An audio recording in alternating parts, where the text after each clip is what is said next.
membuka hati bagi firman Tuhan. Yang percaya Tuhan di tengah kita memberkati kita, katakan bersama amin. Tepuk tangan sorak-sorai buat Tuhan. Silakan duduk. Ibu-ibu yang luar biasa, shalom. Apa kabarnya sore ini?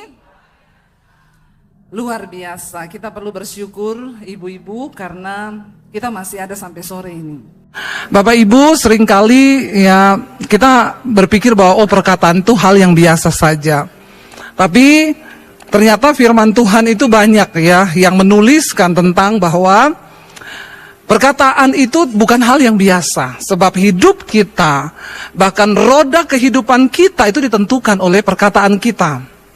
Dan kita akan belajar hari ini bahwa ternyata perkataan orang percaya itu berkuasa. Apa yang kita perkatakan itu yang terjadi dalam hidup kita. Yesus itu berkata bahwa ya hati-hati dengan perkataanmu karena menurut perkataanmu engkau akan dibenarkan dan menurut perkataanmu pula engkau akan dihukum. Banyak orang saudara akhirnya mengalami kegagalan dalam hidup mereka, bahkan tidak sedikit yang akhirnya mengalami maut karena perkataan. Kita sering mendengar berita di TV gara-gara cekcok mulut. Akhirnya istri dibunuh oleh suami, suami dibunuh oleh istri. Bahkan beberapa waktu lalu saya nonton di TV saudara, ada seorang pengusaha, majikan, dia itu tiba-tiba menghilang. Lalu dicek berapa hari nggak ketemu, istrinya juga bingung. Tapi terakhir kali kata istrinya dia itu pergi ke salah satu proyek, ya ketemu tukangnya di salah satu bangunan. Ketika akhirnya polisi memulai investigasi, ternyata diketahui dia tuh dibunuh oleh pegawainya sendiri dan jenazahnya dicor di dalam bangunan loh. Makanya tidak ada jejak karena dikubur, dicor di dalam beton itu. Waktu polisi tanya kenapa dia melakukan hal itu, dia berkata saya tersinggung dengan perkataan bos saya ini. Bayangkan cuma gara-gara perkataan loh yang menurut kita sepele, ternyata bisa membuat orang dicor. Hati-hati loh bapak-bapak. Ya ini perkataan ini mengerikan saudara. Gara-gara tersinggung dengan perkataan bosnya, akhirnya nyawanya melayang loh saudara. Makanya benar firman Tuhan berkata hidup mati itu dikuasai lidah. Siapa suka menggemakannya akan memakan buahnya, kata firman Tuhan. Hati-hati, hidup mati dikuasai lidah. Siapa suka menggemakannya akan memakan hasilnya. Apa itu dikatakan menggemakannya, saudara? Kalau kita tuh masuk ke gua, kita berteriak, maka akan ada gema balik kan dari suara kita. Yang dimaksud dengan begini, saudara. Kalau kita pergi ke dalam gua, kita teriak. Misalnya kita bilang berkat, yang balik apa? Berkat, kat, gitu kan? Kalau kita teriak kutuk, yang balik apa? Kutuk, kutuk. Ini namanya menggemakan. Nggak mungkin kita masuk ke gua lalu kita teriak berkat terus dibalas kutuk, tuk. Itu ada setan itu, ada syaiton di situ. Atau kita teriak kutuk lalu baliknya berkat, kat. Itu nggak mungkin. Ayat firman Tuhan berkata hidup mati dikuasai lidah. Siapa suka menggemakannya akan memakan buahnya. Artinya itu kalau kita suka ngucapin kutuk, maka kutuk tuh berbalik kepada kita sendiri. Kalau kita suka ucapkan berkat, maka berkat itu yang akan kita nikmati juga dalam hidup kita. Nah Yesus berkata begini saudara. Mari kita buka bersama Lukas pasal yang ke-6 ayat 45 saudara. Injil Lukas pasal 6 ayat 45. Firman Tuhan berkata demikian. Kita semua baca ya, tolong baca. Karena saya tahu banyak di sini jemaat yang malas baca Alkitab. Jadi di gereja tolong baca, setidaknya seminggu sekali itu ada baca Alkitab di gereja.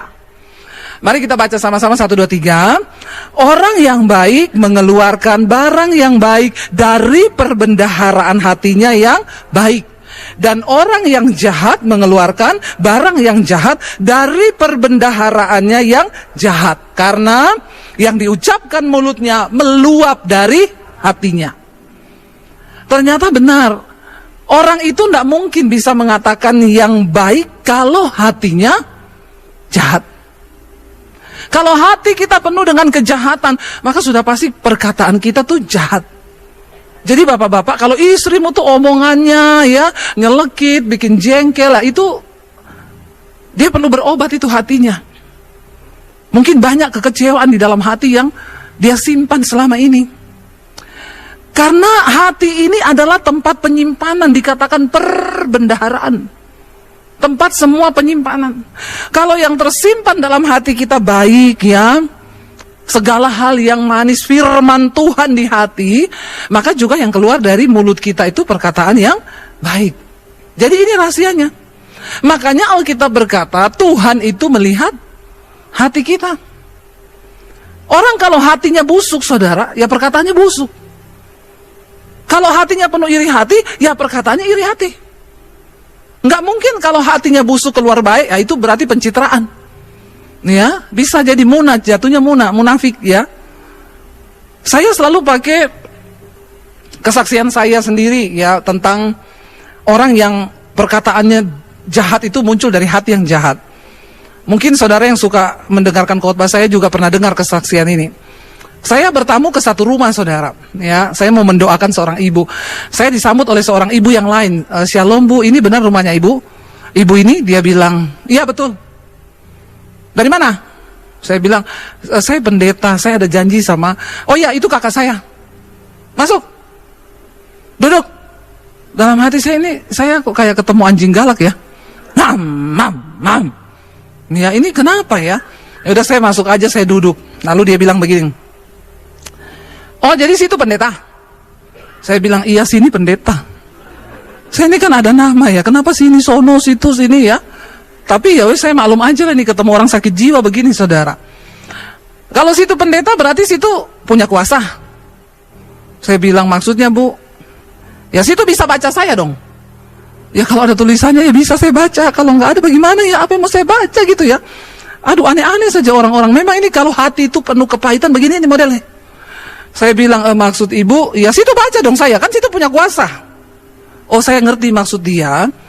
Ya coba kamu tebak saya ini seperti apa, kalau kamu memang bisa, kalau kamu itu pendeta. Ya gampang aja kan firman Tuhan berkata, yang keluar dari mulut itu meluap dari hati. Orang kalau omongannya kayak anjing galak, berarti dalamnya ini banyak rica-rica toh. Pedes saudara. Ya orang kalau modelnya kayak gini, Alkitab bilang tuh begini saudara, seperti hati mencerminkan wajah, demikian wajah mencerminkan hati. Hatimu itu terlihat dari wajahmu. Kalau orang tuh nggak bisa senyum, mukanya ketekuk, itu hatinya juga ketekuk. Tolong lihat kanan kiri, suruh senyum dulu, biar nggak kelihatan hatinya dari wajahnya ya. Ini Alkitab yang bilang loh, seperti hati mencerminkan wajah. Ya kalau orang mukanya penuh sukacita, berarti hatinya penuh damai sejahtera saudara. Ya setidaknya itu dulu ya, makanya kalau mau cari calon istri, calon suami, lihat itu dari wajahnya ya. Tapi juga sekarang banyak penipuan sih ya, pencitraan juga banyak. Jadi berdoalah. Lalu saya bilang begini, oke bu, kalau ibu suruh saya membaca ibu, saya agak sedikit menjauh saudara, ini bahaya ini sama orang begini nih, bisa kita kena lempar kursi nih. Saya bilang, ibu kayaknya ibu banyak kekecewaan ya di hati, ibu banyak sakit hati, banyak luka batin, banyak orang yang mengecewakan ibu ya. Tiba-tiba dia nangis saudara. Mulai dalam hati, puji Tuhan Roh Kudus bekerja. Ya, iya bu, bahkan yang menyakiti saya itu bukan orang jauh, tapi orang dekat. Ya memang saudara, yang bisa menyakiti hati kita, orang yang punya tempat di hati kita, amin. Kalau dia nggak punya tempat di hati kita, dia nggak mungkin bisa bikin kita sakit hati. Ya, makanya jangan semua dimasukin hati. Saya nggak pernah layani ibu-ibu sakit hati sama siapa bu? Sama sopir angkot bu. Saya minta turun di gang 2, diturunin di gang 1. Nggak ada ibu-ibu sakit hati sama sopir angkot. Karena sopir angkot tidak ada di hatimu. Atau ada? Kalau ada tuh berarti sesuatu ya, agak lain. Atau ibu-ibu kepahitan saya bu sama tukang sayur. Ya enggak mungkin toh yuk ibu-ibu kepahitan sama tukang sayur. Kita sakit hati sama orang yang ada tempat di dalam hati. Orang tua bisa sakit hati sama anak, karena orang tua sayang anak. Anak bisa sakit hati sama orang tua, karena anak juga punya hubungan dengan orang tua. Suami bisa sakit hati sama istri, istri bisa sakit hati sama suami. Tapi jangan engkau menaruh siapapun dalam hatimu melebihi Tuhan dan firman Tuhan, amin. Ibu-ibu jangan terlalu mencintai suami lebih daripada mencintai Tuhan. Amin. Ibu-ibu mana, amin. Supaya kalau kau disakiti, kau tidak sakit hati. Karena ada ibu-ibu yang terlalu mencintai suami. Sampai dia bilang gini, saya mau bunuh diri, Bu. Kenapa? Suamiku selingkuh. Goblok ibu. Goblok itu, suamimu yang selingkuh enak, kau mati binasa masuk neraka. Bodoh ndak? Kalau suamimu selingkuh, doakan, ya biarin, jangan kau mati. Apalagi bunuh diri. Makanya ibu cintai Tuhan di atas segala-galanya. Supaya ibu nggak buta hati, buta rasa, sehingga mau bunuh diri karena suami selingkuh. Ya, suami itu cuma dua, kalau nggak dipanggil Tuhan, diambil pelakor. Tapi bapak-bapak di sini semua luar biasa, men. Semuanya pasti satu saat dipanggil Tuhan saja, nggak dipanggil pelakor, toh?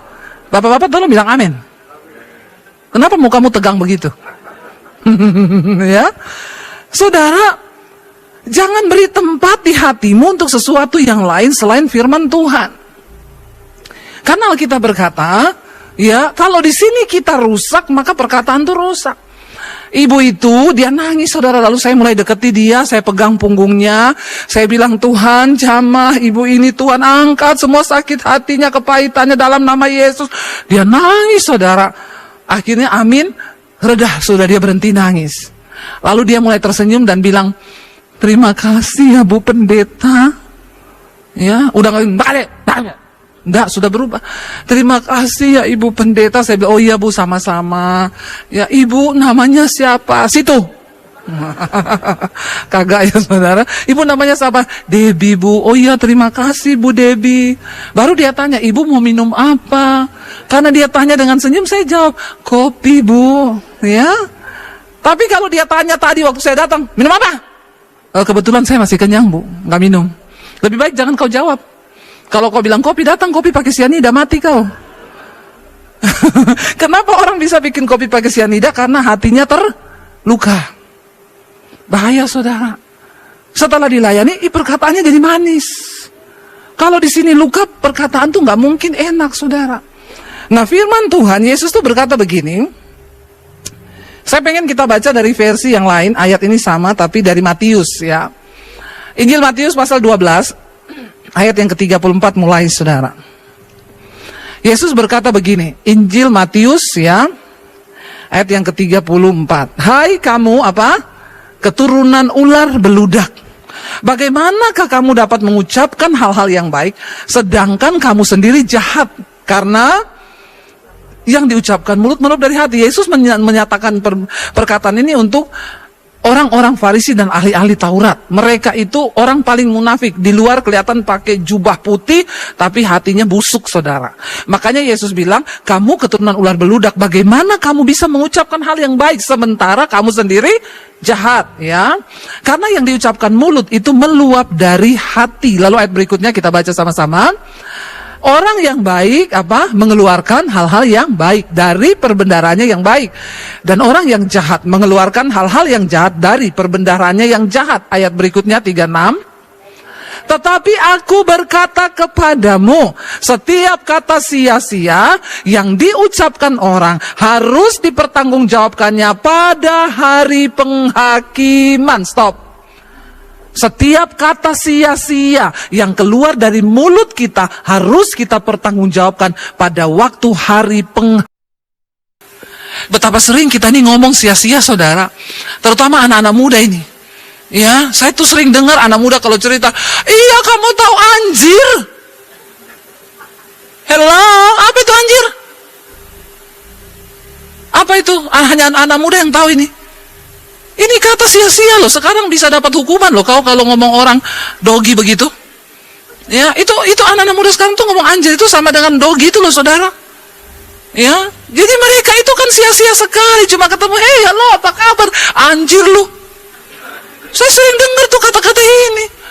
Firman Tuhan bilang setiap kata sia-sia yang kau ucapkan dari mulutmu harus dipertanggungjawabkan pada hari penghakiman.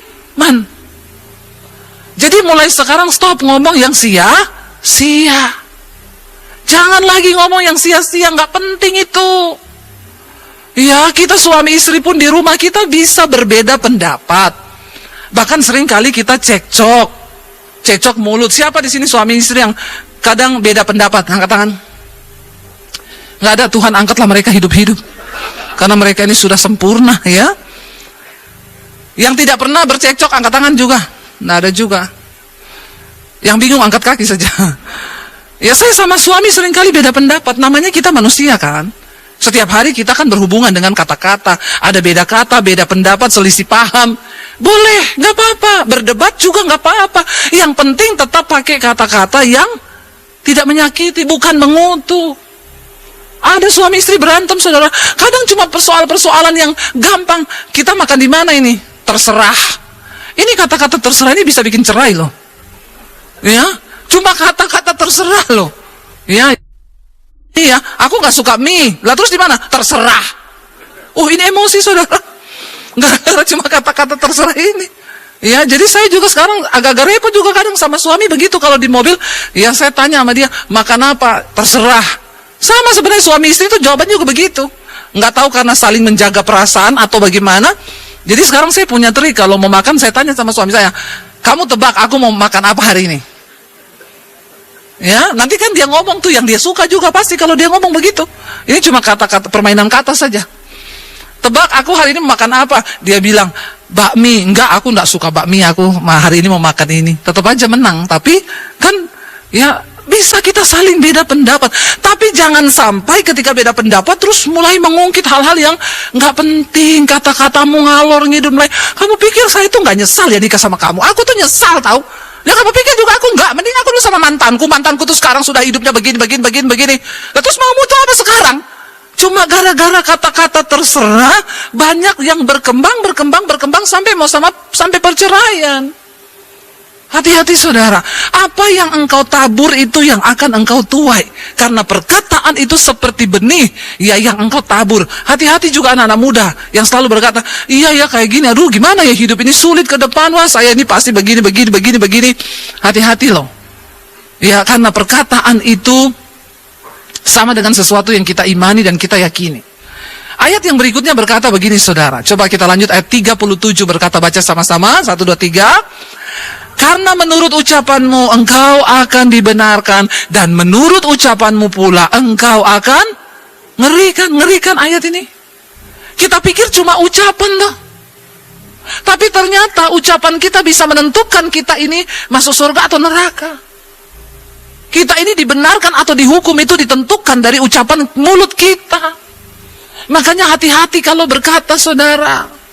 Iya, kau marahin anak boleh saudara, tapi jangan kau kutuki anakmu lalu kau berkata, lihat saja nanti besok kau dapat suamimu itu kasar, miskin. Jangan pernah ada kata-kata. Saya pernah melihat ada satu keluarga yang mamanya itu dari kecil ngutuki anak. Kalau dimarahin anak perempuannya pulang malam, pelacur kamu. Wih, semua kata-kata sumpah serapah. Anak laki-lakinya dikutuki, gila kamu. Apa yang terjadi saudara? Waktu anak-anak ini bertumbuh besar, saya melihat sendiri loh. Memang hampir semua anak perempuannya itu hamil, nggak punya suami. Ada yang satu menikah, dibunuh sama suaminya sendiri. Anak laki-lakinya gila. Dan itu benar-benar terjadi. Setelah saya renung-renungkan sekarang, saya bilang, oh iya, dulu saya sering dengar mamanya itu ngutukin anak-anaknya dari itu sejak kecil. Dan Alkitab berkata, apa yang engkau ikat di bumi itu akan terikat di sorga. Apa yang kau lepas di bumi itu akan terlepas di sorga. Pakailah kata-kata yang penting di dalam rumah tangga. Boleh marahin anak kita, ingatin mereka firman Tuhan. Ya karena firman Tuhan itu sudah segala-galanya. Kalau marahin anak ngomong aja, kamu tuh kalau nggak menghormati Tuhan ya kamu nggak akan bisa dapat apa-apa hanya dengan menghormati Tuhan. Itu firman. Kita ucapkan firman, saudara. Kasih ingat mereka tentang firman Tuhan. Ketika Yosua diperintahkan Tuhan untuk menggantikan Musa membawa bangsa Israel keluar dari Mesir ke tanah perjanjian. Yosua bilang, aku masih muda Tuhan, aku tidak bisa. Tuhan berkata, bisa, jangan takut. Yang penting kamu lakukan ini. Tuhan tidak ngomong begini sama Yosua, supaya kamu berhasil, kau pergi latihan militer dulu 1 tahun ya. Nanti kalau sudah jago kau datang ke sini baru kau bisa bawa bangsa itu. Tuhan juga nggak ngomong gini, kamu belajar matematika, perhitungan, fisika, kamu belajar dulu bahasa Israel, bahasa ini baru kamu bisa saya utus. No. Keberhasilan dan keberuntungan Tuhan cuma bilang begini. Jangan engkau lupa. Setiap hari perkatakan kitab Taurat ini, bertindak hati-hati sesuai dengan semua yang tertulis dalam firman Tuhan, supaya perjalananmu itu berhasil dan beruntung. Amin saudara. Kalau engkau melihat anakmu berhasil, nggak usah kau leskan matematika, bahasa Inggris, bahasa Mandarin, bahasa ini, bahasa itu. Ya, dikursuskan ini, kursus itu, kursus nyanyi, kursus ini, kursus sombong. Semua dikursusin. Dengan berharap anaknya itu tapi tidak ada satupun orang tua kadang-kadang yang lupa untuk mengajari anaknya firman Tuhan. Suruh anakmu baca firman. Perkatakan firman itu siang dan malam. Maka hidupmu, firman Tuhan bilang, berhasil dan beruntung, saudara. Bukan cuma berhasil. Karena banyak orang kelihatannya berhasil, tapi tidak beruntung. Kelihatannya berhasil. Kerja dari pagi sampai malam. Tapi nggak dapat apa-apa, saudara. Alkitab bilang dia menabung di pundi-pundi yang berlubang. Bocor terus. Nggak ada hasil. Kelihatan tokonya rame dari pagi sampai malam. Begitu hitung-hitungan akhir bulan, nggak ada untung lah. Tokoku kok kelihatan rame, tapi kok nggak ada untung. Karena kau hanya mengandalkan pikiranmu manusia, kau tidak pernah memperkatakan firman Tuhan di dalam hidupmu. Firman Tuhan itu berkuasa, saudara, amin. Hati-hati dengan lidahmu. Coba kita baca, saudara, ya, tentang lidah. Buka bersama di dalam Yakobus. Yakobus 3 ayat yang ke-6 mulai, saudara. Ngeri sekali tentang lidah ini. Kita akan lihat dari firman Tuhan. Bukan saya yang ngomong, ini firman Tuhan yang bicara. Baca 1, 2, 3. Lidah pun adalah api. Ia merupakan suatu dunia kejahatan yang mengambil tempat di antara anggota-anggota tubuh kita sebagai sesuatu yang dapat menodai seluruh tubuh dan menyalakan roda kehidupan kita, sedang ia sendiri dinyalakan oleh lidah. Ini lidah. Lidah yang adalah anggota terkecil di dalam tubuh kita. Kecil sekali lidah ini. Tapi ternyata dia bisa menggerakkan seluruh roda kehidupan kita. Banyak orang Kristen hari-hari ini nasibnya terkutuk akibat dari perkataan lidahmu sendiri. Yang kau tidak hati-hati. Engkau kutuki sendiri hidupmu, kau kutuki sendiri nasibmu, kau kutuki anak-anakmu. Kalau marah, engkau kutuki istrimu. Dan itu semua dipegang sama setan. Karena apa yang kau ikat di bumi, terikat di surga. Apa yang kau lepas di bumi, itu terlepas di surga.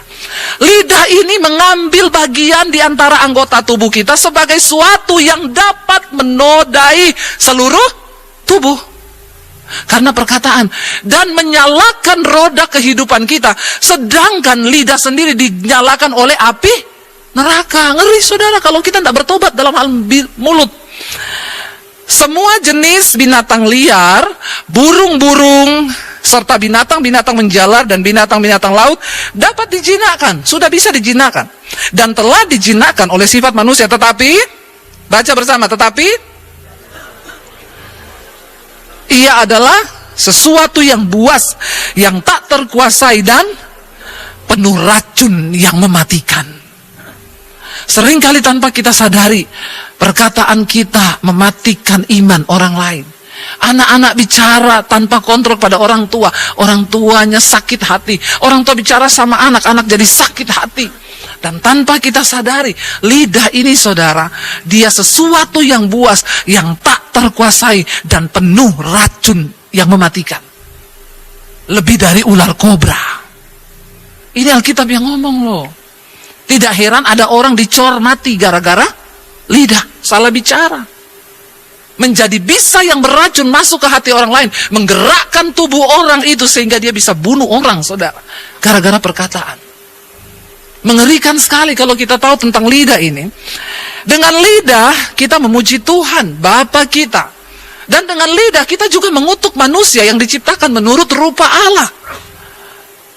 Dan dikatakan di sana, ayat yang berikutnya, dari mulut yang satu keluar berkat, dan dari mulut itu juga keluar kutuk. Hal ini, saudara-saudaraku, tidak boleh demikian terjadi. Kalau di gereja kita memuji Tuhan, di rumah semua kebun binatang keluar. Ya, kalau berantem itu, saudara, wah, sudah sampai maki-makian, banting barang. Ya, orang Sulawesi itu kalau maki, pintar. Saya ini dari Sulawesi, saudara. Jadi saya ngomong aja Sulawesi ya. Saya nggak tahu kalau Sumatera apa itu, saudara sendirilah yang ngomong sendiri, itu sukumu. Tapi dari suku saya kadang kalau maki orang, wah itu kalau nggak maki itu rasanya nggak puas. Ada loh orang-orang seperti ini. Dan dia lupa barang siapa suka menggemakannya. Firman Tuhan berkata begini, saudara. Yesus berkata sama murid-muridnya, kalau kamu nanti aku utus pergi untuk menginjil, Kamu masuk ke satu rumah. Berikan salam berkat kepada rumah atau orang yang kau temui. Kalau orang itu layak menerima salammu, maka orang itu akan diberkati mendengar perkataanmu itu. Tapi kalau orang itu tidak layak untuk menerima salam berkatmu, karena mungkin dia berdosa, dia nggak layak menerima salam berkat, maka salam itu akan kembali kepadamu dan engkau yang akan diberkati. Tetapi tetap ucapkan berkat, jangan kutuk. Karena kalau orang itu kau kutuk, ternyata hatinya benar, dia nggak terima kutukmu. Kutuk itu berbalik pada kita. Sebaliknya kalau engkau perkatakan berkat, orang itu tidak layak diberkati, maka perkataan berkatmu itu kembali kepadamu.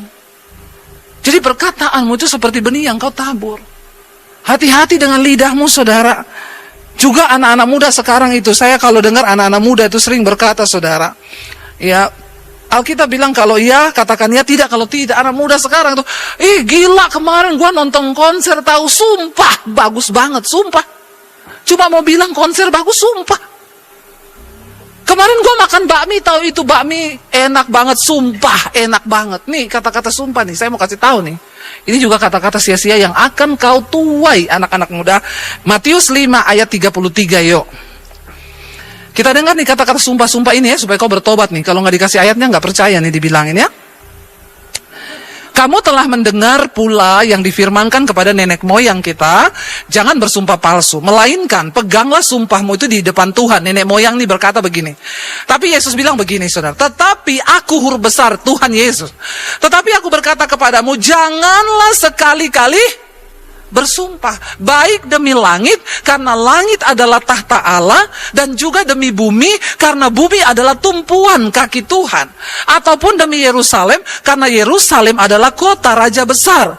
Dan juga jangan bersumpah dengan demi kepalamu sendiri. Kau tidak punya hak atas kepalamu, kata Tuhan, karena engkau tidak berkuasa memutihkan atau menghitamkan selai rambutmu, kecuali kau cat. Ya, tapi kalau kau hitamkan sendiri tidak bisa.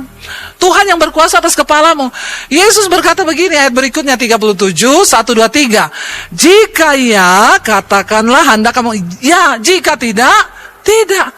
Ya, karena apa yang lebih daripada itu berasal dari Syaiton. Dari setan. Jangan bersumpah. Apalagi anak-anak muda. Tadi ya ampun kita sumpah, bagus banget loh, sumpah. Ngapain kau harus bersumpah untuk halal? Kadang-kadang ini dianggap, dan ini tipuan iblis loh, saudara. Ini adalah tipuan iblis di akhir zaman yang kita pikir itu hanya biasa. Mungkin saat dengar khotbah ini ada anak muda yang berkata, hello Bu Pendeta, biasa aja, keles. Itu kan cuma bahasa-bahasa gaul, anjir. Ya, besok kalau kau dihukum di neraka, biasa aja, keles. Saya kan udah pernah ingetin, keles. Bertobat. Jaga mulutmu, jaga ucapanmu dari hal-hal yang sia-sia. Karena firman Tuhan bilang, setiap perkataan sia-sia yang keluar dari mulut kita harus dipertanggungjawabkan pada hari penghakiman kelak. Makanya ibu-ibu, ayo jaga hati supaya mulutmu itu juga manis, tidak penuh racun. Kalau hatimu penuh racun, mulutmu penuh racun. Saya selalu bilang sama ibu-ibu, kalau berselisih paham dengan suami sampai akhirnya nangis, nggak usah berharap nangis di tempat tidur menghadap tembok, berharap dipeluk dari belakang lalu suaminya bilang, maaf ya sayang, I love you, Pret. Jangan, ya. Kau nangis sambil nungguin dia minta maaf. Kok nggak datang-datang ya? Nangis, ya. Malah dibuat-buat. Lagi nangis yang kita dengar, suami udah ngorok. Nggak usah berharap lebih. Nanti kau kecewa, sakit hati. Karena suami dan istri itu nggak bakal ketemu. Istri pakai perasaan, suami pakai logika. Istri pakai perasaan, kalau dia peluk maka sakit hatiku hilang. Suaminya gini, nih kok nggak balik-balik ya? Ya udah, aku udah ngantuk, besok aja dia diselesaikannya. Dia pakai logika, maka nggak pernah ketemu. Maka sakit hatimu nimbun terus, kau jadi sakit jiwa.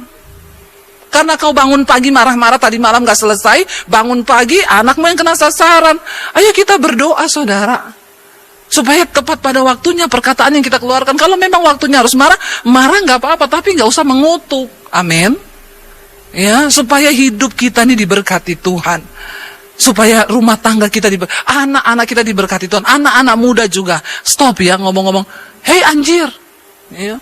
Sumpah tahu, enggak usah sumpah-sumpahan, biasa aja keles. Enggak ada juga yang peduli dengan sumpahmu.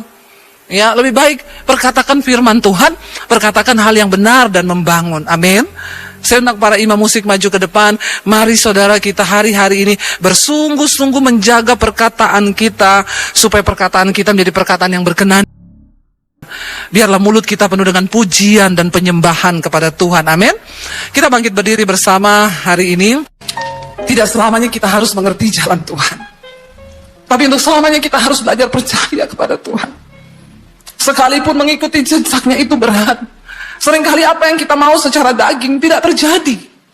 Tapi percaya saudara, waktu kau ikut jejaknya Tuhan. Ayub berkata begini saudara, perintah dari bibirnya tidak kulanggar, dalam sanubariku kusimpan ucapan mulutnya. Mari dengarkan firman Tuhan dan simpan itu dalam hatimu. Waktu engkau menyimpan firman dalam hatimu, maka firman itu yang akan menuntunmu saudara, untuk mulai mengikuti kehendak Tuhan. Waktu kau simpan firman dalam hatimu, maka firman itu yang akan berkuasa membawa engkau sampai pada tujuannya Tuhan.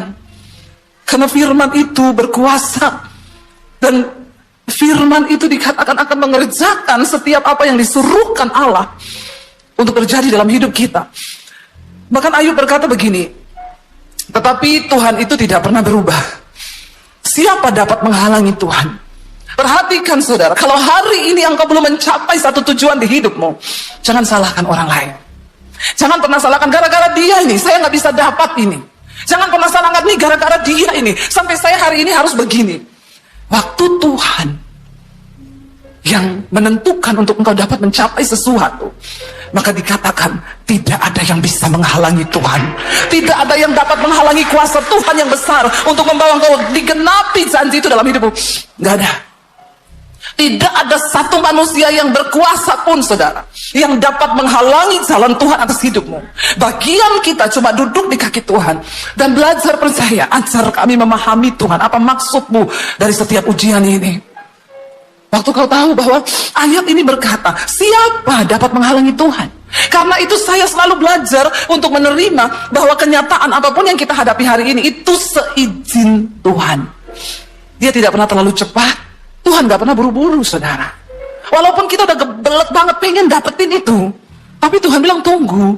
Kalau aku belum berkata, itu gak akan terjadi. Waktu kita mengerti cara Tuhan ini, kita nggak mudah menyalahkan orang lain gara-gara dia itu. Sampai saya nggak bisa begini, gara-gara dia itu. Stop. Karena Tuhan, kalau dia sudah menetapkan sesuatu, ayat ini berkata, tidak ada satu pun yang dapat menghalangi Tuhan. Tidak ada satu kuasa pun yang dapat menghalangi kehendak Tuhan terjadi. Apa yang dikehendakinya, perhatikan. Ayat ini berkata begini saudara. Baca bersama. Apa yang dikehendakinya dilaksanakan juga. Karena apa? Ia akan menyelesaikan apa yang ditetapkan atasku, dan banyak lagi hal yang serupa yang dimaksudkannya. Tuhan akan melaksanakan ketetapannya atas hidup kita. Saya itu dipercayakan Tuhan pelayanan. Saya melayani anak-anak yang kena kanker. Saya bertanya sama Tuhan dan Tuhan itu ngomong begini, ya kalau kamu nggak kena kanker, kamu nggak bisa melayani mereka. Dan mereka tidak akan percaya apa yang kamu ngomong. Tapi kalau kamu juga kena dan kamu tetap berharap kepadaku, kepada Tuhan, dan kamu menunjukkan hidup dalam pengharapan, maka mereka akan percaya. Ya benar juga sih saudara, kalau orang kena kanker lalu kita datang ngomong, kamu tetap kuat, berharap sama Tuhan, dia akan dalam hati gini, pret, lu kan gak kena. Gampang aja lu ngomong begitu. Tapi kita ini kena. Lalu dia bilang begini saudara, tapi Bu, yang saya perhatikan itu ya, kenapa kita ini harus punya pengharapan? Itu anak-anak, selama dia itu masih semangat dan masih punya pengharapan, masih berharap sama Tuhan, itu mereka survive. Mereka berjuang, mereka sehat. Ya, semakin hari perkembangannya itu semakin bagus. Tapi kalau saya lihat anak-anak yang sudah tidak punya pengharapan, dan mereka berhenti berharap, itu langsung Bu, drop, nggak lama mati. Dia bilang, ya rata-rata mereka yang anak-anak Tuhan, mereka punya pengharapan. Mereka berdoa dalam nama Yesus. Ya, mereka berharap kepada Tuhan, baca Alkitab. Itu saya melihat perkembangannya bagus. Tapi ketika orang-orang tidak punya pengharapan, ya, mereka cepat sekali mati. Kenapa Tuhan Yesus datang ke dalam dunia membawa harapan, pengharapan di dalam Kristus itu pasti, saudara. Dan karena Tuhan tahu, saudara, orang itu kalau sudah hidup tanpa pengharapan, maka dia seperti orang yang kalah sebelum berperang. Banyak orang Kristen kalah sebelum berperang. Karena dia sudah apatis, dia udah gak peduli, dia udah masa bodoh, ngapain, sudahlah. Mau suamiku bertobat, mau kagak, urusannya lah. Gue gak peduli. Mau anak saya seperti apa, biarin aja lah. Toh hidup juga sudah begini, ancur-ancur sekalian. Ada begitu banyak orang Kristen di luar sana yang mereka itu hidup sudah tidak punya pengharapan. Bukan di dunia ini, saudara, di sekelilingmu saya mendapati begitu banyak orang yang sudah hidup tanpa pengharapan. Dan Yesus datang ke dalam dunia, dia datang membawa pengharapan yang dunia nggak bisa beri. Kita nggak bisa mengharapkan apapun dari dunia ini. Sebab harapan dari dunia ini semuanya tidak pasti. Apa yang kita mau taruh harapan? Kepada uang, kepada harta. Kita bisa melihat kasihan saudara-saudara kita yang dalam waktu sekejap kena bencana, banjir bandang datang, sampai serumah-rumahnya itu. Makanya kemarin saya melihat video tentang penyelamatan diri ketika mengalami bencana alam. Hari-hari ini BMKG terus memberi sosialisasi kepada masyarakat untuk mereka bisa mengerti bagaimana menyelamatkan diri ketika terjadi bencana. Saya sama suami lihat, saya bilang, ini loh saya videonya. Pertama dia bilang begini, selamatkan barang-barang berharga, taruh di koper seperti surat-surat berharga, ijazah, akte, dan lain sebagainya. Taruh di satu koper, di koper itu juga harus ada baju hangat, ada makanan sedikit. Jadi kalau terjadi apa-apa, segera lari dulu bawa koper itu. Saya bilang sama suami, waktu kita lihat itu video air banjir bandang datang, ada yang bisa lari bawa koper? Makanya saudara ya, kalau kita melihat itu saudara ya, saya bilang sama suami saya, aduh kayaknya kita mau nonton video ini, kayaknya udah deh, gak usah ditonton deh. Sekarang ini berharap sama Tuhan saja deh. Itu bagaimana mungkin lari? Tiba-tiba air datang dari atas, rumah-rumahnya, setanah-tanahnya itu semua terbawa semua. Nggak ada kesempatan buat lari. Apalagi bawa surat berharga. Nggak ada kesempatan. Ketika sesuatu datang, makanya saya bilang tidak ada yang bisa kita taruh pengharapan kita kepada sesuatu yang di dunia ini. Karena dunia ini tidak kekal, tidak abadi. Mau harta, mau rumah, mau apapun. Jangan pernah taruh pengharapanmu kepada sesuatu yang tidak pasti. Kata firman Tuhan. Kalau kita lihat saudara, makanya saya itu sekarang juga orang bilang, Bu, kalau bikin pagar rumah itu yang besar supaya aman, tidak ada pencuri, nggak ada maling datang. Saya bilang itu di Jakarta kasus-kasus pembunuhan, perampokan. Itu rumah-rumah yang pagarnya itu sudah tinggi, ada satpamnya 6. Iya. Ya, itu kasusnya yang Pak Dodi dulu di Jakarta yang mati di perumahan mewah. Itu masuk pagar udah ada security. 2 pos security dilewati. Sampai di rumah ada satpam. Sama satpam-satpamnya diikat di dalam kamar mandi. Apa yang bisa kita taruh pengharapan kita di dunia ini, saudara? Tidak ada satupun yang bisa menjamin apapun kecuali kita menaruh pengharapan kita hanya kepada Tuhan Yesus. Makanya dia datang membawa pengharapan. Karena Tuhan tahu betapa menyedihkan sekali kalau orang hidup tanpa pengharapan. Atau menaruh pengharapan yang salah pada tempatnya. Berapa banyak orang stres ketika berharap pada harta, pada kekayaan, pada saham, pada uang. Ketika semuanya hilang. Ya, bisa gila juga. Ada ibu-ibu datang sama saya, Bu Debbie, saya sedih Bu, kenapa uang saya hilang Bu, berapa? 2,5 miliar, di mana? Di saham. Memang dari awal ibu taruh 2,5 M? Enggak bu, saya dulu taruh dari awal itu 100 juta. Terus naik. Saya tambah lagi bu 200 juta. Sampai terakhir katanya sudah 2,5 M uangnya. Terus waktu saya mau ambil dia bilang rugi. Terus saya stres bu, hilang uang 2,5 M. Ibu jangan bilang hilang 2,5 M. Hilangnya cuma 200 juta loh. Enggak bu, 2,5 M. Ibu taruhnya berapa? 200 juta, hilang berapa? 2,5 M. Gila kau, gila nanti gila. Lama-lama gila beneran. Tapi terakhir sudah jadi 2,5 M. Nggak usah kau bilang 2,5 M bu, otakmu meledak nanti. Ingatlah kau taruh waktu itu uang berapa? 200 juta, ya udah 200 juta, lebih gampang melupakan. Amin. Kenapa ibu taruh uang di situ? Ya karena saya berharap ada harapan supaya dapat uang banyak. Ternyata malah hilang. Yang hilang berapa? 2,5 M. Gila enggak? Gila. Kalau ingat 2,5 M, gila saudara. Bu, tolong disetting ulang otaknya ibu, disetting ulang ya. Bilang sama otakmu dan hatimu, yang hilang uangmu bukan 2,5 M, 200 juta. Karena kalau ibu taruh terus di otak 2,5 M, saya takut besok ibu lari-lari di jalan.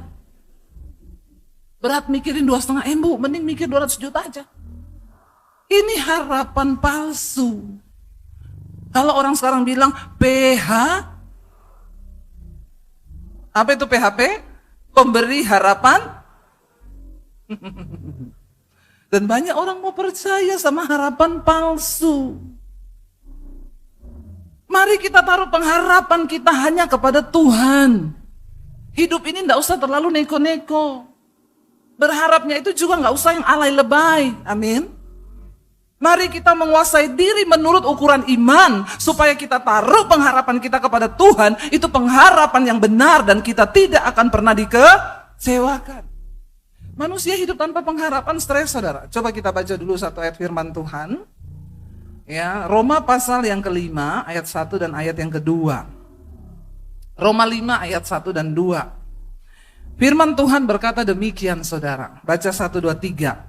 Sebab itu kita yang dibenarkan karena iman, kita hidup dalam damai sejahtera dengan Allah oleh karena Tuhan kita Yesus Kristus. Oleh Dia kita juga beroleh jalan masuk oleh iman kepada kasih karunia ini.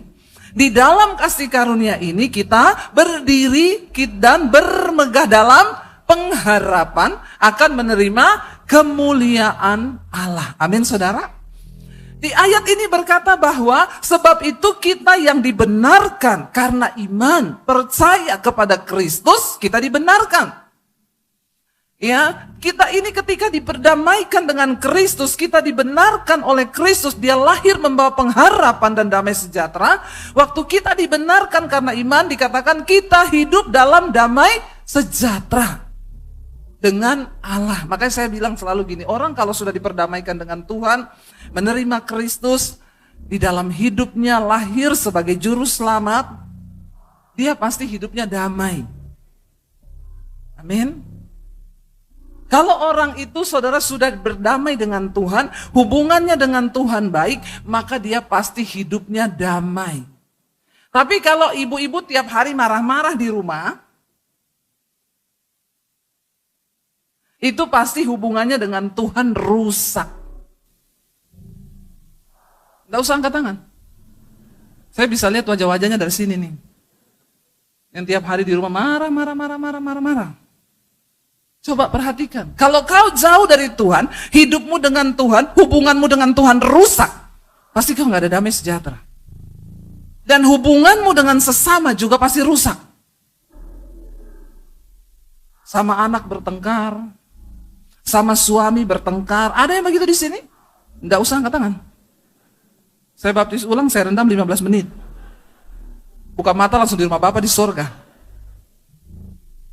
Jangan engkau berkata sudah menerima Kristus sebagai Tuhan, sudah diperdamaikan dengan Tuhan, tapi di rumah hidupnya tidak membawa damai. Orang yang selalu berharap kepada Tuhan itu hidupnya damai, saudara. Justru kalau suaminya lagi galau, lagi bete, ibu-ibu kau datang membawa damai. Berkata sama suamimu, enggak usah takut, enggak usah khawatir. Kita punya Tuhan. Ayo kita berharap kepada Tuhan. Saya ini dulu mendampingi suami saya. Kami menikah itu mulai dari susah. Tinggal di rumah RSSSSSSS. Rumah sangat-sangat sempit, susah selonjor. Ya betul, jangan tertawa, ini benar. Ya, ruang tamunya kecil, cuma 1 kursi, kamarnya 1, tidur berlima. Sempit. Kadang-kadang ada duit, dulu kami memulai mencoba usaha percetakan, suami saya, kita bikin renungan-renungan Kristen. Distributornya semua pendeta di daerah-daerah. Pendeta ini juga dapat uangnya dengan iman. Jadi mereka itu suka bayar nggak tepat waktu. Kalau dia kurang iman, ya kurang setoran. Jadi kadang ada pendeta yang sudah nggak bayar 6 bulan. Padahal kami ini harus produksi tiap bulan, saudara. Ya, kalau saya telepon pendetanya, nada tunggunya begini. Allah mengerti, Allah peduli segala persoalan yang kita hadapi. Dalam hati saya bilang sama suami, enggak usah kau tagih. Dia mau bilang, Allah aja mengerti. Masa kau tidak mengerti? Udah kita lewati itu. Nanti di SMS, Pak, tolong Pak, sudah tanggal jatuh tempo. Sabar Bu, saya ini lagi misi penginjilan di desa. Allah mengerti. Ya udah. Lah itu kalau 1 distributor, 2 distributor, 3 distributor, mandek dek. Gak bisa bayar kita. Kalau gak bisa bayar, toko kertas gak bisa kasih kertas, kita gak bisa nyetak. Itu sering terjadi, saudara. Saya lihat suami saya ini udah lesu duduk. Memang kita gak ada modal, pakai iman waktu itu usaha. Ya, bahkan dulu saya hamil besar tuh anak pertama, saya nyusun buku sampai jam 1 malam. Saya susun sendiri tuh, saudara. Renungan dijegloki sendiri, lalu bawa di tempat pemotongan, baru didistributorkan ke toko-toko buku rohani. Saking memang dengan iman semuanya. Kadang suami saya sudah duduk, saya tahu dia ini gak ada duit. Saya bilang, kenapa saya? Besok jatuh tempo, toko kertas, kita gak bisa nyetak, ini belum ada distributor yang bayar. Saya bilang, berdoa ya. Tuhan itu pasti bisa buka jalan. Ya, mungkin imanmu nyampe, tapi aku enggak.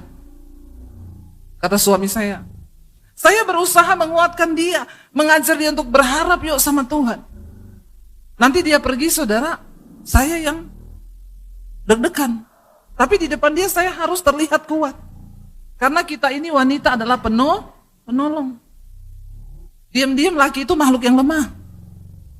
Jadi mereka butuh penolong. Saya kuatin suami saya, dia bilang gimana caranya gini. Udah percaya ada harapan nanti kita berdoa. Dia pergi, saya berdoa.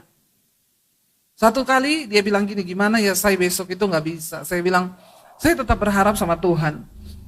Berharap bagaimana? Saya ini sudah telepon semua distributor, nggak ada yang bisa bayar dalam waktu dekat ini. Saya ini bilang begini, kamu percaya nggak? Kalau kita berharap sama Tuhan, Tuhan tuh nggak mengecewakan loh. Terus dia bilang gini, iya mau berharap bagaimana? Saya bilang gini, besok itu pasti duitnya ada. Dari mana kamu tahu? Ya berdoa. Pagi-pagi suami saya mau berangkat ke gereja, karena dia dulu koordinator musik. Dia bilang, aku mau pergi ke gereja dulu, mau itu lihat anak-anak musik latihan. Saya bilang, iya nanti kamu pulang, mampir di ATM ya, lihat duitnya ada. Dia bilang gini, kamu telepon distributor siapa yang mau transfer? Enggak, saya enggak telepon, semua sudah bilang enggak bisa bayar. Terus kenapa kamu pede banget? Ya berharap sama Tuhan. Oke ya, biasanya sih kalau kamu yang ngomong begitu biasanya memang terjadi. Iya, pergi aja dulu. Nggak lama saudara, baru jalan nih saudara. Saya kira-kira dia belum sampai di gereja, tiba-tiba telepon saya. Aku di ATM ini nggak ada duit. Memang laki-laki itu, ya pakai logika dia. Saya bilang kan tadi habis latihan di gereja, pulang baru lihat. Cuma selisih berapa jam loh? Sama aja kan? Enggak, nanti. Dia bilang, kamu telepon siapa? Enggak telepon siapa-siapa. Terus kok kamu pede banget? Ya berharap toh sama Tuhan. Bener loh ya, habis latihan aku cek. Iya latihan dulu, latihan tuh sekitar 2-3 jam lah. Saya berdoa saudara. Tuhan, aku nih berharap kepadamu Tuhan. Tuhan, tolong buka jalan. Gerakkan satu aja distributor itu supaya dia transfer Tuhan. Biar kita bisa bayar tunggakan hari ini. Saya nangis sama Tuhan saudara. Waktu sudah jam-jam kira-kira suami saya pulang. Saya sudah deg-degan menunggu. Tiba-tiba dia telepon. Aduh, iya kenapa? Kamu pasti ada telepon distributor toh? Enggak. Kenapa? Ini aku di ATM. Terus kau sudah lihat? Sudah. Terus ada duitnya. Ada saudara. Ya. Ketika kita ini menjadi istri yang berdamai dengan Tuhan. Kita menaruh pengharapan kita kepada Tuhan. Tuhan tuh membela. Ya, Tuhan tuh membela. Dan saya terus melihat, akhirnya bulan depan begitu lagi. Begitu lagi, ada satu distributor besar di Solo yang kami harapkan. Waktu itu saya sudah tagih, dia bilang, nggak bisa, nggak ada, belum ada yang store, nanti aja lain kali. Saya besok mau keluar kota. Pendeta juga ini. Saya bilang, ya sudahlah, dia udah marah-marah juga, lebih galak dia daripada kita. Sekarang ini kita ngutangi orang, harus hati-hati saudara, karena waktu mau tagih kita harus minta maaf. Ya, mau tagih aja, maaf banget Pak. Itu duit saya bisa ndak dibalikin Pak ya? Soalnya kami ada perlu banget. Perasaan yang utang siapa saudara? Kita makanya jangan pinjemin duit kalau ndak siap mental. Karena zaman sekarang ini yang punya duit itu yang harus hati-hati. Kalau SMS boleh nggak? Izin ya, uang saya bisa dibalikin nggak? Karena saya ada perlu banget. Kita menunggu jawabannya dengan deg-degan. Iya enggak? Ya, nanti dia balas gini, kayak uang 1M. Cuma uang 10 juta juga. Padahal dulu waktu minjem, memohon-mohon. Terus saudara, dia udah marahin kita, suami saya bilang begini, udah dia udah marah-marah gitu, nggak bakalan. Bapak besok mau keluar kota? Iya, saya besok mau keluar kota. Ya doakan saja duitnya ada. Besoknya saudara, kan saya sudah nggak berharap dia bilang dia keluar kota. Kita cuma tunggu transferan aja masuk. Besoknya kita pergi makan di rumah makan murah-murah. Kalau di Solo itu banyak rumah makan POW itu loh, ngambil sendiri kan. Saya itu milih tempat duduk. Tiba-tiba saya duduk, saya lihat ada satu bapak di sebelah saya. Ternyata bapak itu. Padahal dia bilang dia mau keluar kota. Dia bawa tas saudara, saya duduk saya langsung ini. Lah bapak katanya keluar kota, ini duitnya mesti ada di dalam tas ini. Saya buka tasnya ada duit. Saya bilang bayar sekarang Pak, dia bayar hari itu. Tuhan itu ya, kalau mau bikin perkara ya. Itu kita mau makan, saya sama suami saya bilang makan di sana. Saya bilang enggak di situ, di sana aja di situ. Ternyata Tuhan tahu, ada di situ dia. Ya, Tuhan mau kita terciduk dia di situ. Langsung saya buka tasnya, ada duit saudara segepok begini. Mana Pak? Bayar saya dulu Pak. Kalau nggak ketemu hari itu dia nggak bayar kita loh. Tapi itu cara Tuhan. Saat kita ini hidup mau melekat dengan Tuhan, bergumul dengan Tuhan, berharap kepada Tuhan, sekalipun ada jalan-jalan buntu yang tertutup, saudara suamimu itu membutuhkan dukungan dan pertolongan bagi yang masih punya suami. Yang nggak punya nggak usah cari. Jangan ya deh ya. Hidup sama Tuhan saja ya, nggak usah nikah lagi ya. Nanti stres loh kalau nikah lagi, ya. Mending berdoa aja buat anak cucu dan gak usah kawin lagi. Amin? Karena kadang ada juga ibu-ibu tuh yang mencari-cari persoalan dan pergumulan. Ya, udah enak-enak, hidup sendiri, jatuh cinta. Ya, jatuh cinta sama laki-laki yang salah, akhirnya pupuslah harapanmu. Kalau sudah begitu mau apa lagi ya? Berharap aja sama Tuhan. Ya, Yesus berkata, aku ini bisa menjadi suamimu bagi ibu-ibu yang sudah nggak punya suami. Jadikan Tuhan saja tempat pengharapan kita. Dikatakan di sana saudara, karena kita ini sudah dibenarkan, kita beroleh iman dan iman itu menjadi jalan masuk kepada kasih karunia. Dan di dalam kasih karunia itu kita berdiri dan kita bermegah, dikatakan di sana. Kenapa? Di dalam pengharapan bahwa kita akan menerima kemuliaan Allah. Wow, saudara tahu kemuliaan Allah itu wow-nya seperti apa? Saat kita menerima kemuliaan Allah, apa yang mustahil, apa yang tidak mungkin, seberapa besar pun persoalanmu hari ini, ketika engkau menerima kemuliaan Allah, wow, maka Tuhan sanggup melakukan segala perkara dalam hidup kita. Amin. Ayo dengan iman masuk kepada kasih karunia, supaya engkau dapat bermegah di dalam pengharapan. Apa yang bisa kita megahkan dalam hidup kita ini, saudara, dikatakan bermegah di dalam pengharapan. Bermegah bukan karena perhiasan yang mahal. Bermegah bukan karena baju kita yang mahal. Kita bermegah bukan karena sesuatu yang ada, saudara. Ibu-ibu itu kepahitan gara-gara dia dituduh sama temennya pakai berlian palsu.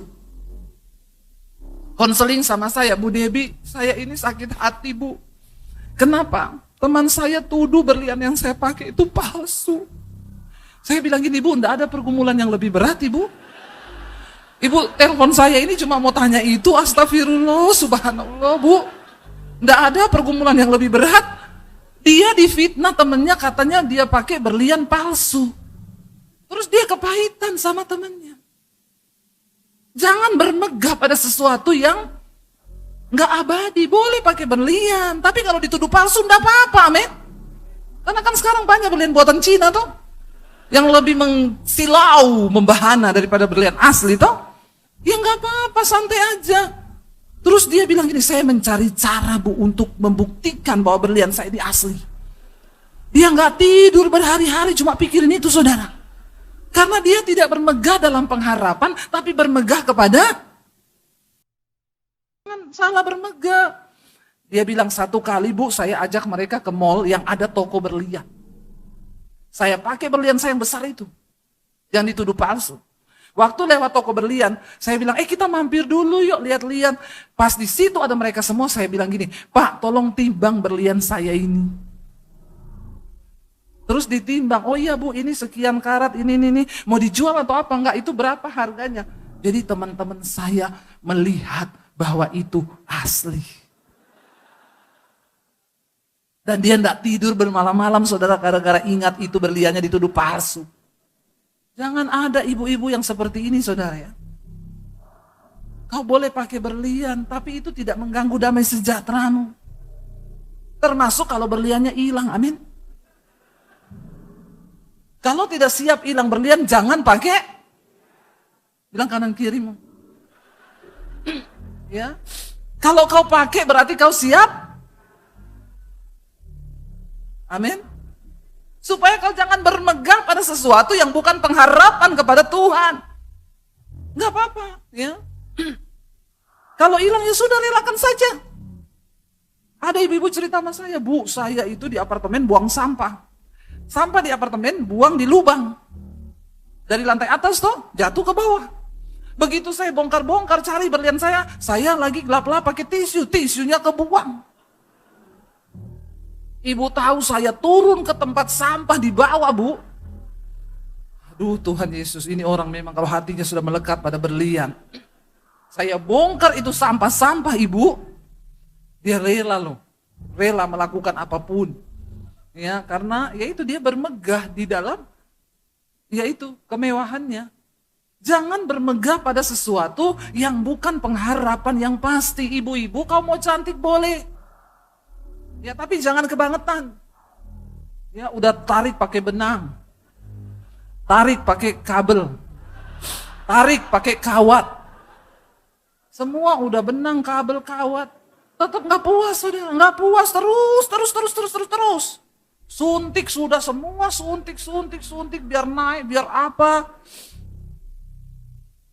Tapi kau tidak akan puas ketika engkau bermegah pada sesuatu yang bukan di dalam Tuhan Yesus. Ayat ini berkata, kita itu di dalam kasih karunia, kita bisa berdiri dan bermegah dalam pengharapan di dalam Tuhan, bahwa kita akan menerima kemuliaan Tuhan. Ya, jangan bermegah pada sesuatu yang lain. Kita cantik harus, tapi jangan kebangetan. Saya nih kalau mau, saya mau di-endorse klinik kecantikan terkenal loh yang dipakai artis-artis. Itu sekali cuci muka 16 juta, 15 juta. Ibu tinggal pilih treatment apa, Bu? Mau botox, mau filler, tapi syaratnya satu, all treatment unlimited. Cuma satu, tiap ibu treatment, ibu story aja di IG ibu sama di TikTok 1 kali. Kalau saya mau, saya tanya sama suami saya di WA ini dari klinik ini. Menurutmu gimana? Suami saya bilang, enggak usah. Saya bilang, iya, saya juga takut kalau mati malaikat tidak kenal saya.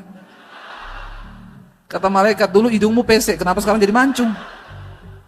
Ini bukan Debbie Basir ini. Menakutkan ya saudara. Enggak apa-apalah, kayak begini aja lah. Yang penting kita punya pengharapan yang pasti di dalam Tuhan. Bahwa kita akan melihat kemuliaan Allah. Ya, satu-satunya rahasia kecantikan yang Tuhan bilang begini. Kalau hatimu itu baik, maka wajahmu itu pasti berseri-seri. Pastikan di hatimu itu tidak ada kepahitan, tidak ada kekecewaan, tidak ada iri hati, tidak ada sakit hati. Banyak orang rutin cek gula darah, rutin cek darah, rutin cek kolesterol. Tapi jarang orang cek. Coba cek saudara, kalau mau tidur malam cek hati. Tuhan, aku ini ada kepahitan enggak ya? Sama-sama ya? Oh sama iparku, karena ipar adalah maut.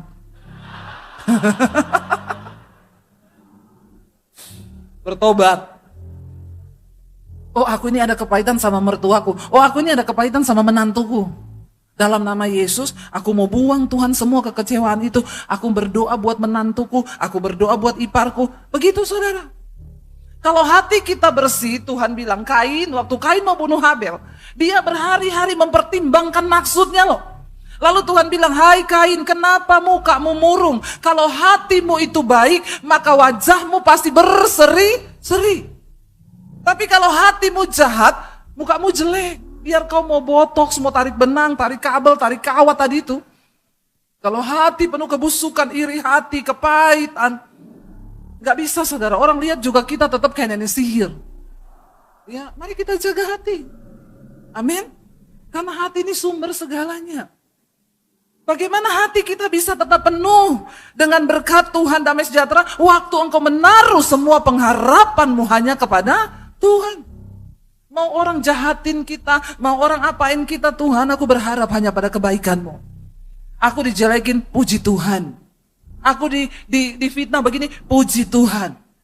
Maka kita akan melihat satu ayat lagi, ya, yang terakhir saudara. Kita lihat bersama di dalam Efesus pasal yang pertama. Ayat 18 dan ayat 19. Efesus 1 ayat 18 dan ayat 19. Baca bersama 1, 2, 3.